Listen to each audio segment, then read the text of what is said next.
Hello, ladies and gentlemen. I'm Bob Keyser, and this is a special edition going out in both the Son of Man Urantia podcast and the new Sleeping Dragons podcast. A call for transparency, the Urantia Foundation.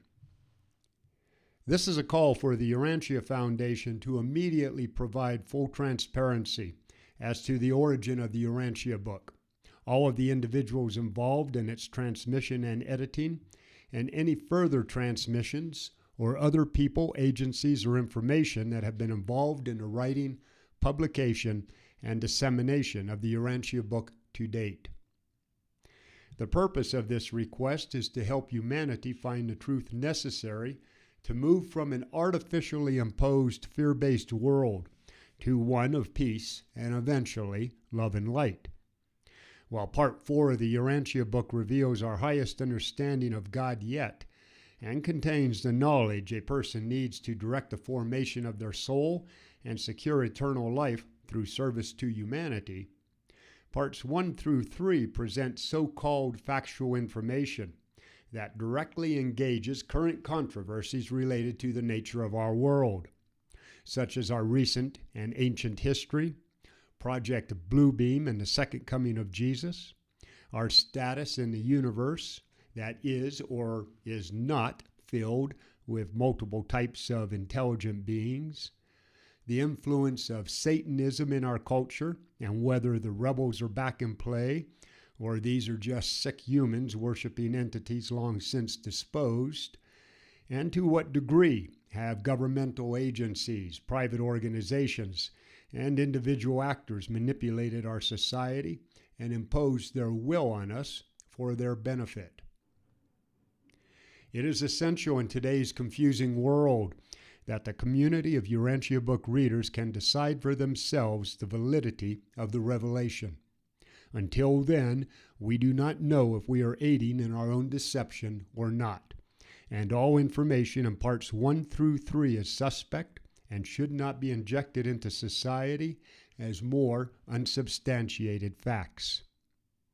The only thing we can be almost absolutely sure of, based on what we know about how power has operated in our world, is that Parts 1 through 3 of the Urantia Book have in some way, for some reason, and in part or in whole, been created, influenced, or compromised to support that power structure.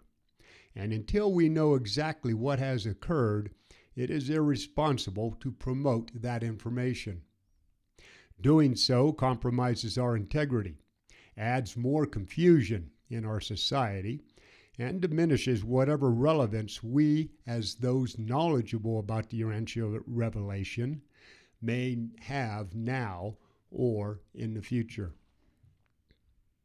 I emphasize Parts 1 through 3 of the Urantia Book as being suspect in fact and purpose, but not Part 4, the life and teachings of Jesus, because its message frees the individual and strips anyone or any power of the ability to intervene between God and the person. Part 4 places the world's power structure subservient to humanity, instead of them being our masters as they are now. The knowledge arising from Jesus' life frees humanity from earthly oppression and challenges us to accept our rightful place as sovereigns over an earth bound by the highest level of the Golden Rule, Jesus' commandment to treat all others as God, our mutual Father, would have us treat them. Part 4 tells us to validate its truth about the nature of God through our own experience with our own presence of God inside of us, rather than believing it just because it says so. The message is love. It is heart-based. Parts 1 through 3 of the Urantia Book, on the other hand, are directed toward and appeal to people's minds. Minds that in today's world are more fear-based than love-centered. This realm of facts may be a trap, and it may be why we are warned in Part 4 about becoming too focused on learning the facts of the physical world at the expense of our spiritual development. Any of our minds can be fooled with facts, but not our hearts when we know the true nature of God and we are adept at following His inner guidance.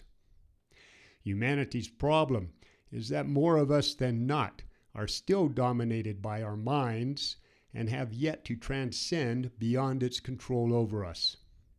This may be why we have also been warned by the authors of Part 4 that the greatest threat for believers today will be keeping our faith, our belief in that unknown, and that the most important knowledge we can learn to help us maintain our faith is that of Jesus' life, which transcends our minds and appeals directly to the heartfelt experience with God inside of us.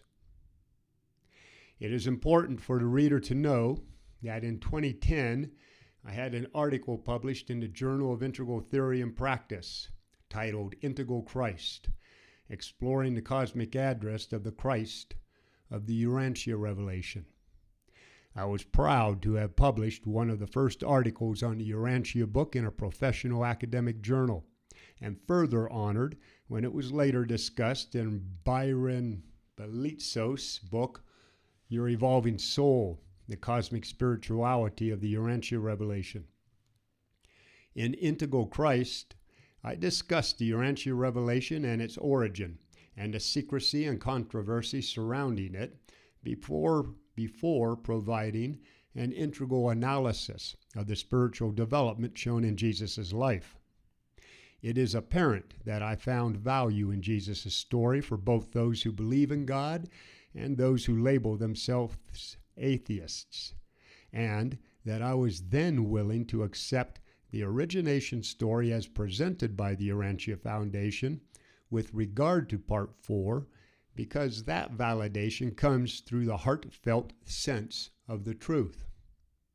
But that cannot be done with the factual information in Parts 1 through 3.